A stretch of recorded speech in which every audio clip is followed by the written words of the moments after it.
North podcast. We're bringing some super special, awesome humans from around the globe. Today is another one of those special occasions, baby, for Women's History Month. We got some powerhouse ladies on the podcast who are kicking lots of arse and taking names. And this lady in particular is one of them. Not only is she an author, a speaker, trainer, but she's also a social media consultant who specializes in online audience growth and fan engagement. You heard that right, folks. You'll be broke with all the fans that you'll have coming to you because you have to get them all engaged with rings after talking with this fabulous human right here, because she shows entrepreneurs, authors, and speakers and coaches how to expand their online reach, grow their fan base, and increase fan engagement to sell more books, programs, and services. So let's give it up for Miss CSS herself, Miss Catherine Saykaly-Stevens. How you doing today, Catherine? I'm awesome, Dom. Thank you so much for having me. Oh, meow indeed. It's a pleasure to have you. I saw your Twitter profile, I saw the LinkedIn profile, and then when I did all the usual snooping before the guests, I'm like, oh, all righty. I might have to give her a priest robe for all this knowledge she has. It was fun. Thank you. I had a great intro before the show started. Thank you so much. Oh, my pleasure indeed. And the beautiful thing about it is that you're a lady of many talents. So as with all introductions, I probably forgot 75% of all that the wonderful Catherine does. So am I filling in any cavities I may have missed about you? Oh my goodness. I'm thankful every single day that we get to play in the space of social media and the internet. And I have to tell you, I'm going to age myself here. I got to go on before the internet started. This is, for those of you who are on the show who have heard about Freenet, where we had to log in for a whole hour to the universities before we got the beautiful internet 24/7. Anything you're interested in is here. And I've got to see all the changes and all the pockets and all the different types. And there's something for everyone. And if you haven't found it yet, it's out there. You just got to find someone else to introduce you to it. So it's an amazing space to be on. A great time to be alive. Oh, yeah, you can say that again, because if I'm not mistaken, it's probably, 25 years now, IT professional? And then some, but yes. I mean, if you've been programming since you've been in the womb, it's okay. You can admit it. I like you already. Grade school, but it's all good. Okay, good. Yeah, because one of the past guests, she was like, "You got the timeline all wrong. I wasn't writing in the womb. I was writing since I was 10." I'm like, "Okay, fine."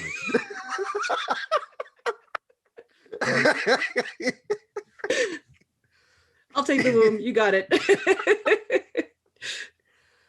Oh my gosh. Well, that's what I'm talking about indeed.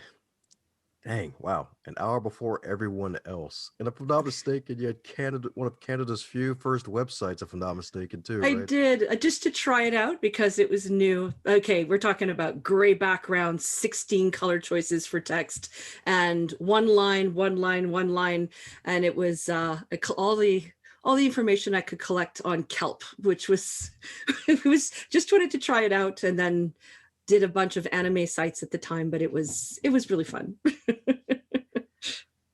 that's right. That's right. That was the notes kelp. So my goodness. So was kelp even in your radar of interest at all? It was my online persona, so I thought I would put out the seaweed value, and then I actually took it on as my online name because you don't use your own name at the time. We weren't looking for, it wasn't really an opportunity to show ourselves, and so quickly it took a long time for somebody to find your website. There was no Google at the time. That somebody needed a express invitation to find you. So it was all word of mouth, and there were so many different things that came and went in at the time, but it's so much easier now. You want something, you go and you find it, you find your community introduces you to things that you didn't find on your own, and it's so easy to get information you want right now.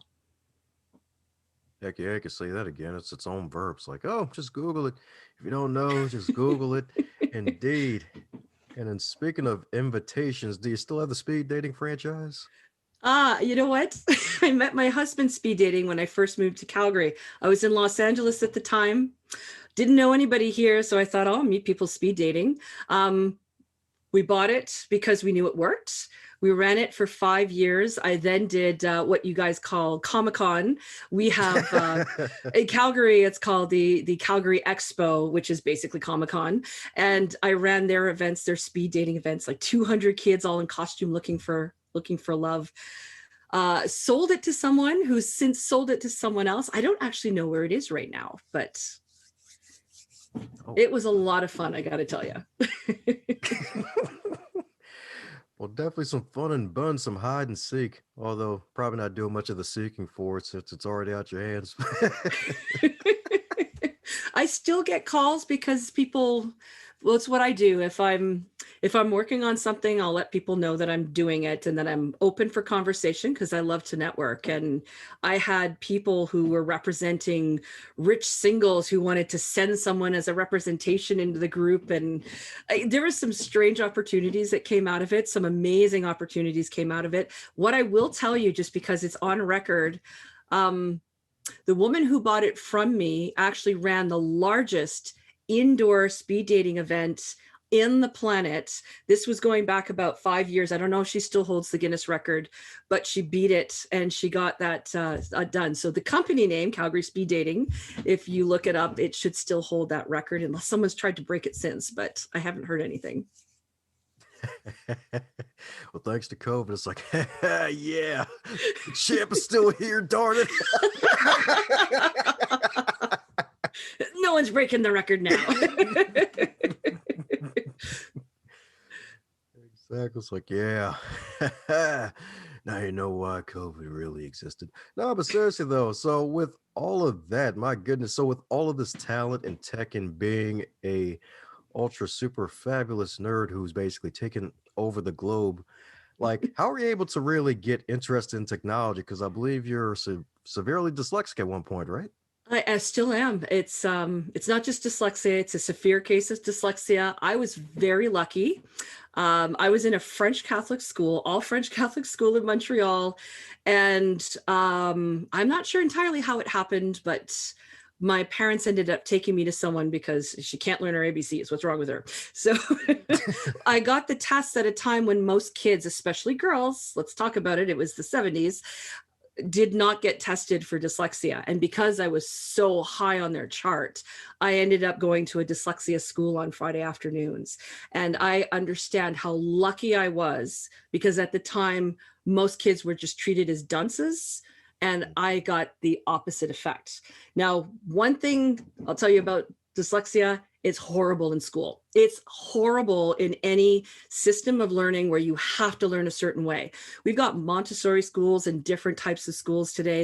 It's not as bad, but if you still don't know that you have something like dyslexia or ADHD, by the way, there are better ways to learn that nobody might be teaching you because they don't understand that learning system because they're not dyslexic themselves. So where I was completely what I call kryptonite in school, outside of school, it was a superpower.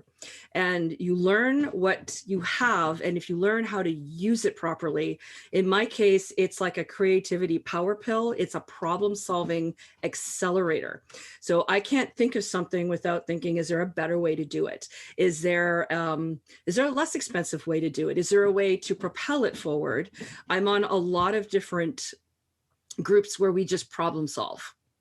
And, it's something, if you ever think of who is an extrovert, who's an introvert, and all you have to think about is when you're around people, not as easy today, but if you're around people, do you gain energy or do you lose energy? And that's how you know which side you're on. Experts gain energy, can go all night, and introverts like, I met 10 people, I want to go to bed. It's the same thing with problem solving. If you are energized by it, you probably have some form of dyslexia or something like that, or just the way your brain is fit because you get energized by problem solving. On the other hand, if it is something that weighs you down, you have another superpower. It's just not problem solving.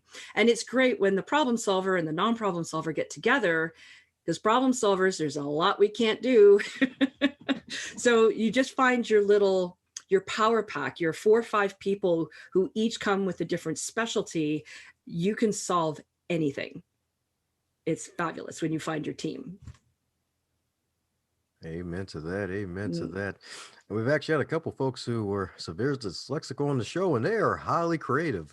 Heck, yeah, even one of them, I believe, Dr. Ken Keys, is also out in Canada. I'm just not sure which part. I don't think he's in Alberta. He might be British Columbia, maybe. I'm not sure, but yeah, it's on just the West really, Coast. Nice.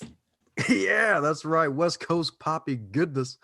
And it's just amazing how, even though that may be a hindrance, especially decades ago, it's like now, it's like with all the technology now and just really helping to develop that mindset to become more creative than your average human being. Hmm.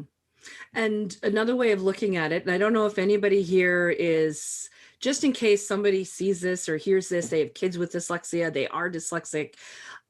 Richard Branson, one of the biggest known dyslexics on the planet, created a bank, a sperm bank, where women can go and create what they're calling entrepreneurs. It's a beautiful system that he came out with. Wasn't really big in the news, but you can go and get a collection from a man who was severely dyslexic or somewhat dyslexic, and the child that you're planning to create tends to be an entrepreneur, because most entrepreneurs happen to be dyslexic, or their brain is formed in that problem solving way. That's what we are.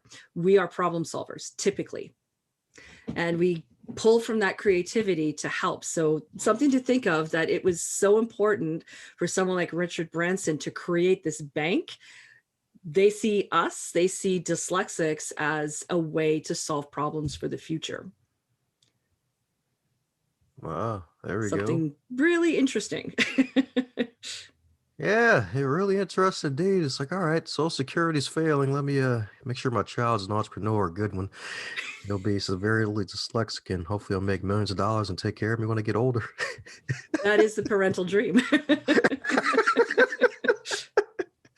It's But like, just in case, a lot of 50-year-olds are starting from scratch, and they are doing some amazing things because they may not get the technology, but they understand the value of that customer service, and they understand different things. And even every generation, there are such great advantages to each one. You don't just want to go across, you want to go across age-wise too, because you're going to get a different set of values, but you're going to get a different set of skills and superpowers. And together, it just, again, it opens doors, it creates amazing things. heck yeah, you could say that again.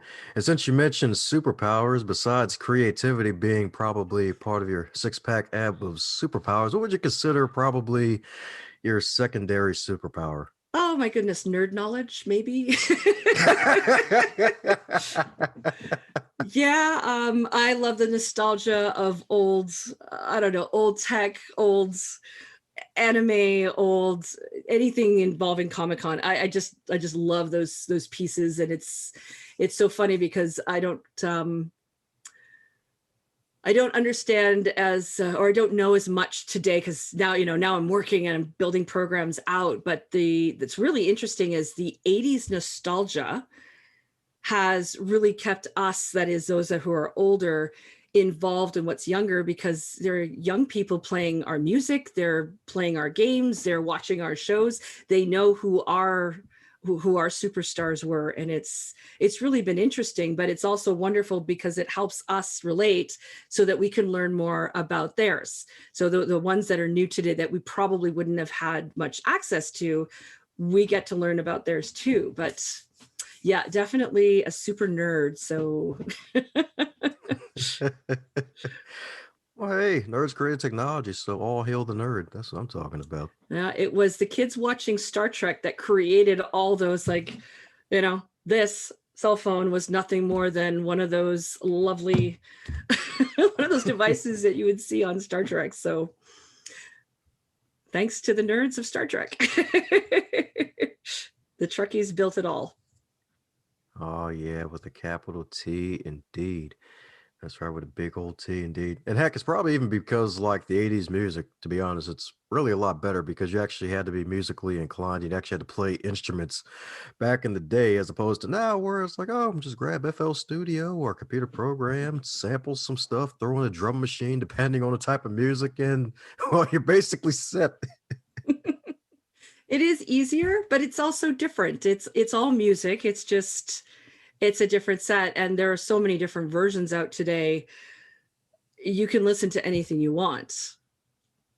You'll be listening to learning new music all the time. If you're someone open to trying different styles, there's no shortage. It's you could be rocking to the 60s, I guess, at 10 o'clock, and then in dubstep at 7 o'clock. I know dubstep's not in anymore, but it's really open. So I saw something hilarious on oh gosh, I can't remember. It's Mojo's top 10 list, for those of you who love watching those YouTube videos of the top 10 list. And it's top 10 music styles that don't exist anymore. It's like, I completely missed a couple of them. I knew most, but there were 2 or 3. I didn't even know it was a thing. I totally missed it. Yeah, it's true. Like it, heck, even before the social media age, you could still miss things. Oh my goodness, probably too busy having your nose to the grindstone probably to notice. That's probably what happened. Maybe. I was also traveling a lot during those days, so sometimes you miss songs as they haven't hit the part of the world that you're in yet, at least at that time. But yeah, sometimes you also need good people to introduce you to things that are not in your immediate circle. And social media, you don't need that best friend to be sitting next to you anymore. There are people I've met on Twitter that I've actually met them at conferences, or there's people that you're on Zoom, especially today. So many people are using Zoom now. I've been on it for about 6-7 years, but I think 6-7 years. But Oh, wow. You're meeting people on Zoom that you will see at a conference. There's so many people writing right now. There are going to be so many people at writers' conferences in the next couple of years, because we want out of this cage, and we're going to travel, because we miss travel. And writers' conferences are going to be the place where you can meet a lot of the people that you've met online. And then you're either going to find out if there's real chemistry and you're going to keep things going, or, okay, there's not chemistry here, but there's chemistry over there. And then you're going to stay in touch because you've got the online aspect. That's been a big part. So there's best friends I've never met in person. And there's people that I look forward to meeting because I met them on, Twitter, LinkedIn, Facebook, and just happen to be at the same conferences or plan to be at the same conferences. So in-person conferences, it's motivation. It's like part of a drug that just gets you going, because you're all together and you all love the same things. But it can also be the place where you find your collaborators for life, which is wonderful. So that's what the C in Catholic stands for, collaboration. All righty. It can be, yes.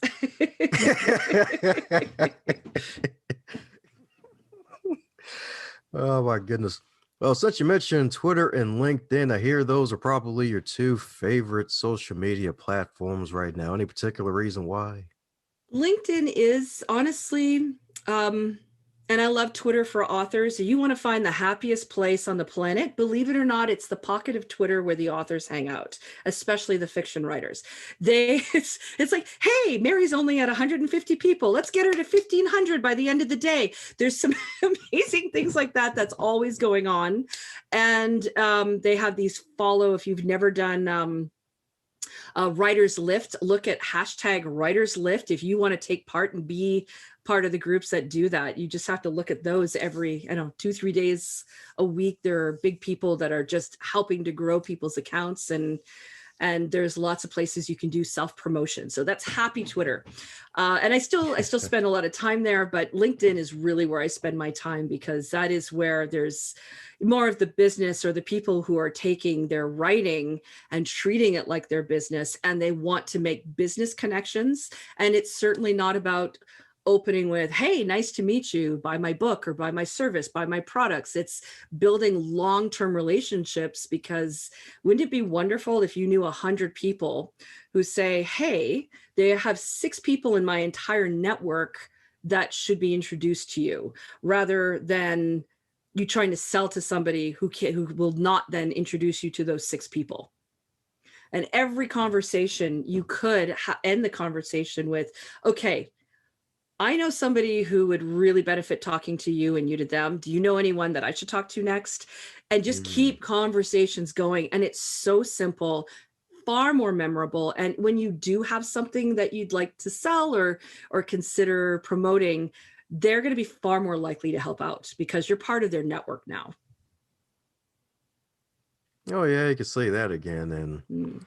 heck, I feel like a lot of uh, some of the marketers who haven't learned anything yet have flooded LinkedIn, and it's like you get all these random connection requests. It's like, hey, I like to connect with you. I see you're a coach.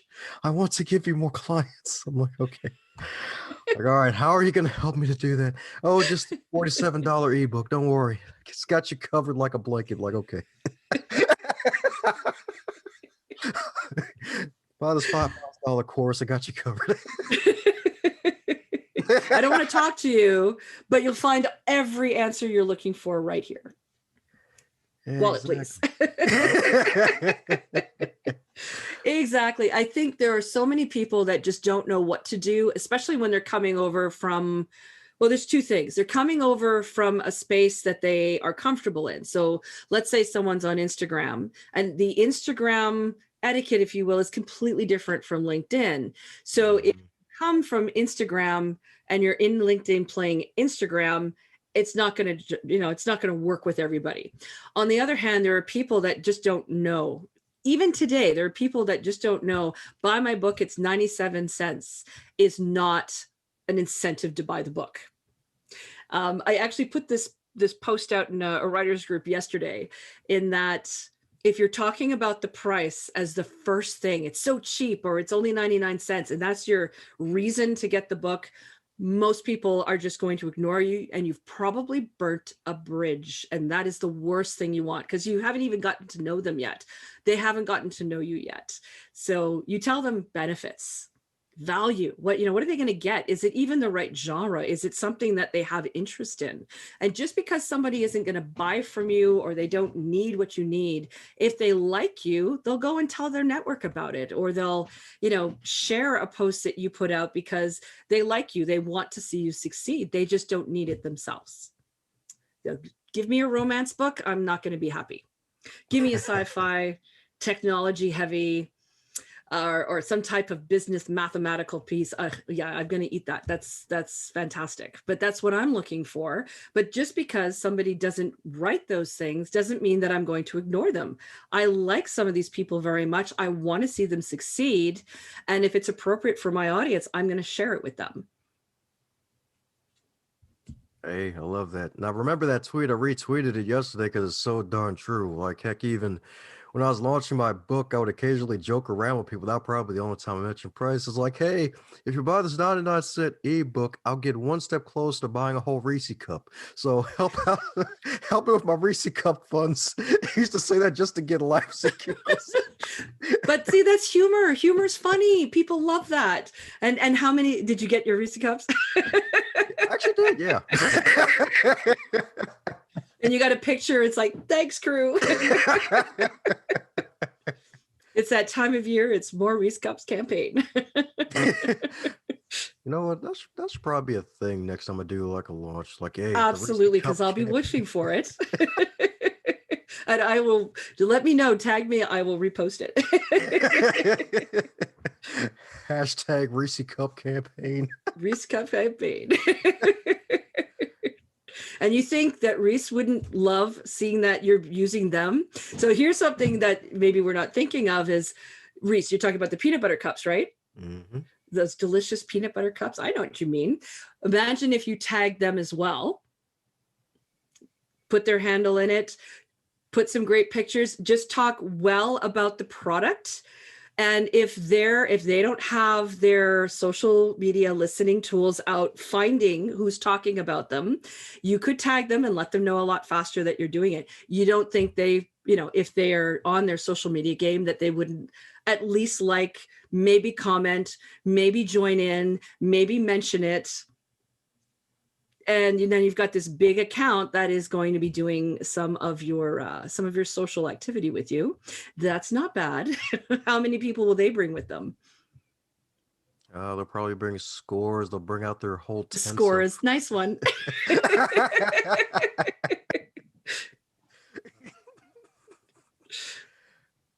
You know, Yeah. they're making me think it's score campaign. So you have a whole group of authors. See, this is how you get your campaigns. You're the Reese Cup campaign. You have your score campaign. You have O. Henry. Maybe you have an author named Henry. You create your chocolate bar wars, book wars, chocolate bar book wars. You don't think that all these brands are going to love being tagged into this. You make it a lot of fun. And because it's a group of people rather than one person working on their own, you're all tagging each other. All of you have your own people that are having fun. Let's see how far we can take this. Who else wants to get on? Well, maybe you've got Cherry Blossom over there going, hey, we want to play too. So you never know. The big plants, there's some of them that do play. So I don't know if anybody ever follows WestJet. WestJet has actually done the best job being online and listening for opportunities to either call out their competition, but mostly to reach out to people who are unhappy with the competition. It's not just about, we're going to say bad things about this airline or that line, but just like, you know, have this experience with us, or, you know, hey, here's some information from us. And this was, I can't remember exactly, but it was at least 7 years ago. I had an issue with a flight. I was flying WestJet. I just went to Twitter, tagged them, and just said what the problem was. Within 5 minutes, I was invited into a private space where we solved my problem, and I had no trouble with my flight because they're listening, and they're known for listening. And if we all did the same thing with our clients, whether you have clients or if we listened to our fans when our fans have something to say, they're going to be fans for a very, very long time because they feel heard. Oh, heck, you could say that again. That's a great example. So great example indeed. So what does Catherine do to make sure folks are saying good stuff about you? In What other do we words, do? what you do? We're helpful. And you know what? I honestly believe that we can talk about ourselves. We can say, hey, we've got these examples going on. I've got a book launch coming out. I've got a program coming out, but that is the minimum. We don't do that very often. And it depends what your brand is. Are you the brand, or are you you? And if you're you want to be promoting other people. Because when you promote other people, the audience that you've taken the time to build has come to trust you. So when you say this person you don't know, they've done this amazing thing and you want to get involved, you want to subscribe to what they're doing, you want to go to their event, you want to get that book, they trust you and will go check out the other person. Well, if you do that for others, others are going to do that for you. Now you can create, and this will be shorter time, you create a group of people, you say that you're going to do this, you can schedule it out during the year. But if you just randomly do that, if somebody's done you a favor, just be social, be online and tell people what they've done for you. If you're impressed with someone without even telling them, just tag them and tell people what they've great things that they're doing, or amazing things that they're doing. If they've got a launch, help them with their launch. These people turn around, in most cases, people will turn around and do the same thing for you. And when they do that for us, we're online, we're listening, and we are being very, very grateful. And another way to look at your own posts about yourself, because of course you can post about yourself. We all want to sell our books and we want to sell our programs and services, but it's really important to say, come celebrate my book launch with me, rather than here's my book launch and it's 99 cents. The one is boring, but the other one is like celebration. People want to celebrate. Most people want us to succeed. And I mean the vast majority. Yeah, there's that, the troll center. Don't worry about them. They have their own, a lot of them, or some of them are misunderstood, but at the same time, there are plenty of people who want to see you succeed. The real problem is when you post, is it at a time when someone else will see you? That's really the problem. There are so many posts that are going out every second, so much competition that's out there. You've got to just be seen. And if you're saying great things about people and you're positive and people love the energy that you're putting out, because they see you more often, the algorithms of our social media starts to put this material more and more in front of your fans. So if they love you to begin with, you're going to see more of them. And if you see more of them and you're commenting and you're sharing, then the algorithms say, well, this worked, so let's put it in front of more people. That worked, let's put it in front of more people. So the more energy that you bring to it, the more it's going to happen. And if you're tagging people, not because you want attention, but because you're being genuinely grateful, or you're thanking them, or you're recognizing them. I'm going to talk about Teresa de Grosbois, who wrote Mass Influence.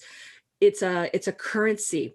That is your influence is a currency. You give influence to someone else, and they return it by giving influence to you, and influence the others, which then gives influence to you. And it's a wonderful book. Go get that, because she describes it really well. What you can and cannot expect, when to make an ask, when you've earned the right to make an ask, and how you can reach out to people who are far more influential than we are, and really forge some solid relationships that will last long term. There we go. Probably longer than all the wiener dogs, right? Exactly.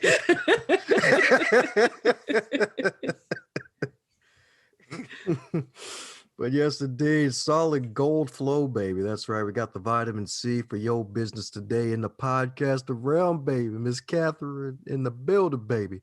My goodness, that is solid stuff right there, because it's so darn true about the wonderful influence. Because after a while, it's like if you really truly seek to help out others, like it's going to come back to you. Mm-hmm. Maybe not at first when you think it should, but it's always going to come back to you. And it's so great, especially the fact that how a joke can actually become something possibly big, like a Reese's cup, like that joke and the humor thing. It's like, you know what?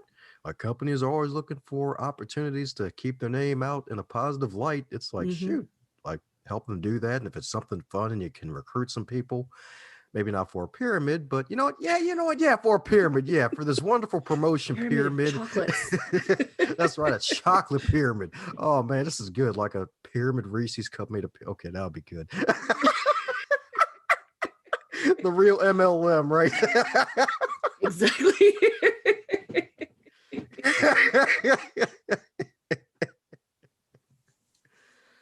Oh my goodness. My goodness indeed. So definitely some solid tips right there, some solid magic tips. So out of curiosity, any thoughts on these random Facebook groups that pop out of like rabbits all of a sudden ever since this darn COVID started? Like, is there any thoughts about those? Because I feel like almost every other day I get an invite to join a group, whether it's by someone who I accepted a friend request like last week, or sometimes 5 Last minutes minute. after I get accept their friend request. Like, hey, wait a second, at least say hi. Like, dude. Yes. That started out with people just, there was a time that you could just pick up people and put them into your group. And the attitude was, well, if you don't want to be here, just leave. That's where the reporting button showed up. And now you can be invited, but you have to accept. So thank goodness they added on that little piece. I think what's happened, and we do teach that it's better for you to start your own group and bring the people you want to play with in your space, but only if you have a plan to keep them engaged. So don't just create something and say, great, everybody's here. Yeah, sometime this month we'll do something. So you want to have a plan. If you're going to invite them into your space, have a plan, have something almost daily. Invite people to be the Wednesday person. What is that Wednesday person going to do? Consistently every week, something's going to go out, and keep your people engaged, but have a goal for them. There's nothing wrong with creating your fan base, bringing them in, and having an offer for them every once in a while, as long as you're giving them the value and a reason to stay. As for joining all these other groups, there's a lovely thing called ignore. But honestly, if there's somebody that you know and you support, sure, you can join the group, but if it's not something you don't want to join, just ignore it. People have been desperately looking for something they can do, and think of so many people who just don't have that job to go to anymore. we ended up with so much time on our hands. And some people said, okay, well, what am I going to do? I'm going to create a group and we're going to try to start something. But I want you to think about all the groups that have been around for a few years that are just stagnant, empty. So just plan to do something with your group that they're going to love. And there's a wonderful thing in group called poll. If you haven't done a poll with your group yet, ask them what they want. What do they want? And then be prepared to give them, not all, but some of what they want, because that's going to help keep them there. That's going to help keep them happy. And one of the ideas behind a group is that when you're not available, your membership says wonderful things about you, but also the things that you can do when part of this group. Because when your membership is taking on the brand new person and making them feel at home, your group is going to live. Your group is going to survive. But you want a goal. You want to touch base with your group. What do you want? Hey, what should we plan while we're here? You can do these lives, the Zoom rooms now. Didn't they just hit 300 recently? Sorry, they recently hit 300 rather than the 8. So that's great. Don't forget that there's groups also in LinkedIn. And there are group programs that you can just say, you know what, we're not going to meet in any one social media. We're going to meet on this third-party platform because it's more in tune to what we want to do. And honestly, during the pandemic that won't be named, just getting on a Zoom and watching a movie with 4 or 5 other people, everybody bring your snack and drink to the table. There's nothing wrong with doing something like that. That's fun. And then just maybe reporting on social media what you're doing, or do it in a Facebook Live. You can always try that too.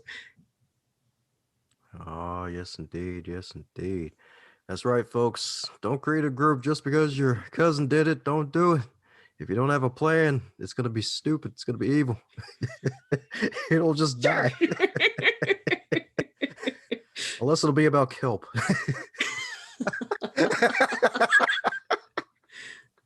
Well, kelp certainly took on some superfood properties in the years since I first created that page.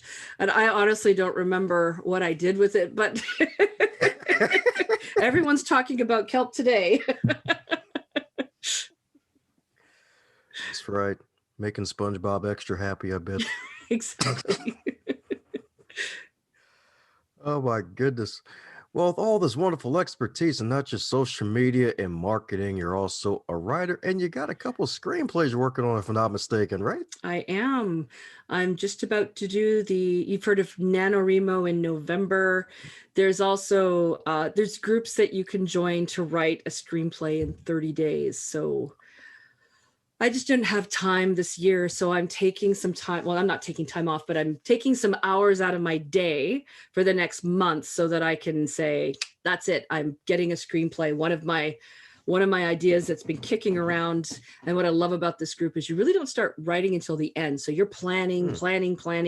Where are you layering? Where does your character development happen? And then you write it. So that's my next month.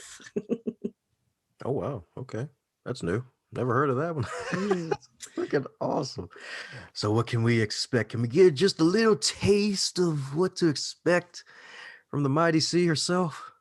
Oh, let's see what's coming up these days. I have a Mastering LinkedIn course that I teach on a monthly basis for people who want to just stick within one social media platform. I also have a book that's coming out in the spring, and it is about how to hire the right marketing professional for you. It's not just the type of marketing, because there's many different types of marketing, but down to the personality, down to the delivery, and whether you have the resources to down the road that's going to support what you want to do. Because just because you sell more items doesn't mean you're able to deliver with the current system you have. So it's about choosing the right marketing and marketing people for you. There we go. That's right, because folks need that indeed, definitely to know who to choose, and hopefully they're a great fit. They need to fit like a good Exactly. old shoe. Both ways. Oh yeah, yeah, because you can fire clients too. Well, you never want to fire a client. You want them to find the right person for them. And that's, you said C in Catherine, is collaboration. Just because you're competitors doesn't mean that we work on the same 100%. Because if I work with my 80 and they work with their 80, we can send each other the 20s. That it's not a good fit, or it would take much longer for me to work with this industry. And if you find collaborators like that, if you're here in business, just because you work in the same thing, just because you even do the same thing, you have two completely different styles. And personality wise, they'd be a much better fit with that person. And if they're sending someone to you too, you're all four of you, the clients, you and your competitor, you could be much happier when you're thinking about it, because it's far more inclusive and everybody wins. All righty. All right. Some more 80-20 goodness. All righty. That's what I'm talking about. Sending each other some 20s. All right. There we go. Yeah, send each other the 20s. You'll be much happier.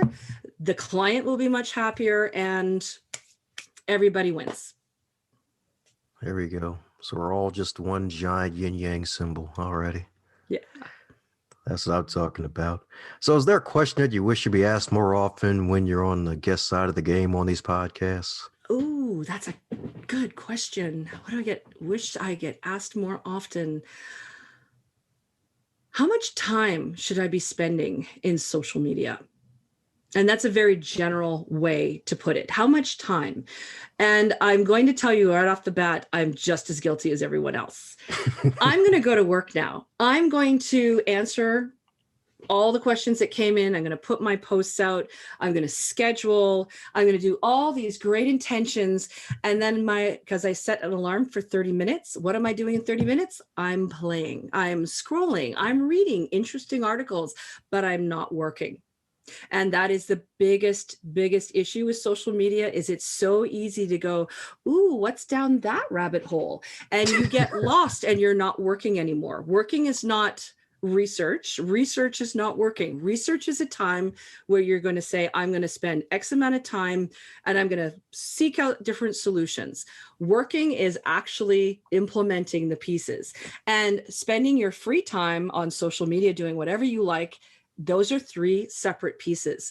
And if you are someone who starts working and ends up playing or researching, like I do all the time, use your timers. You've got one on your phone. You've got apps that do it. You've got a timer on your microwave. You've probably got a little egg twist thing that you can do. Or, your cat will come and tell you that they're hungry. Whatever it is, be aware of how much time you're actually working, planning, researching, and playing, and just make sure that the work gets done first, because we all spend too much time just playing on social media, and it's okay to do that in our playtime. That's all I'm saying, but not during work. All righty. So work and research are totally different. Okay. All right. There's a certain amount that you give to your research, and then you stop. Okay then. Because you can take it on forever. You can say, when I find the right piece of information, I'm going to stop. But the problem is, for some people, they'll never find that right, because that right, perfect piece isn't always out there. And that's another place where collaboration, because you can find someone who's an expert in that field. You're an expert in your field. Find people that you can collaborate with who know that research, and they can tell you 5 articles to read, or give them a book. Even if it's their book, go buy that book and read that piece, because they're the expert in that field. And now you're not just researching at random, you're getting the right information from the right person. That's what I'm talking about. The right information indeed. Now we really know what people need to mean when they say they're doing something for research purposes. That's what I'm talking about. That's what I'm talking about indeed. Woohoo! Solid. Solid as 20 rocks now. That's what I'm talking about. Yeah. Rock candy. Rock candy. Now you've got a group of 20 people with all the great treats, working on a plan to get everybody more visibility and credibility and profitability as you're rocking your book launches online. I love the alliteration right there. Yes, indeed. Or should I say the rhyming? Oh man. So since we gotten this wonderful candy all the way from collaboration, what's Catherine's favorite candy? Rockets. Oh, in the States, they're called Smarties. Oh, wow. Okay. Oh, so Yeah, Smarties. All those little right. powder, little tiny, hard to find. Halloween, they're easy to find. And I'll tell you, I lived in Los Angeles. I've lived in New York. I've lived in Los Angeles. I went looking for rockets and I couldn't find them everywhere. And then somebody said I should go check out Smarties. Well, we have little chocolate centers like M&Ms that are Smarties up here and in the Oh. UK. And then I finally, 3 years after being in the States, I picked up a Smartie. It's like, the Smartie is the rocket. I had been without a rocket for 3 years because it's a Smartie.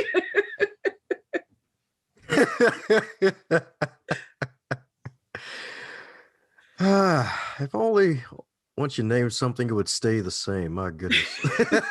Make it a lot easier for people. Yeah, because with rockets, I was thinking of the whole red, white, and blue ice cream popsicles for a second when you're saying Yep. rockets. I'm like, I'm glad you made the distinction. All right. Okay, Little now I powder know. pills, all in a little wrap. Okay. All right, that makes sense. Yeah. That's what I'm talking about, indeed. Woohoo! Well, coming down to the magical question that every guest gets to receive, and that is if you're to wake up tomorrow and you are 25 again, but this time in the current year of 2021, with all of your knowledge and experience, what advice would you give to yourself? Oh my goodness. That's a great question. 25, but in 2021, That's right, the millennium is drinking now. do I have all the social media knowledge of a 25-year-old Yes, you with do. all the experience? I Yeah. think I would tell myself to get over myself and do videos. And Mm. that's the one thing, the millennial generation, I just love that they're not afraid to just get on. Doesn't matter what shape, what size, what appearance is, your hair is in a bun or it's done properly.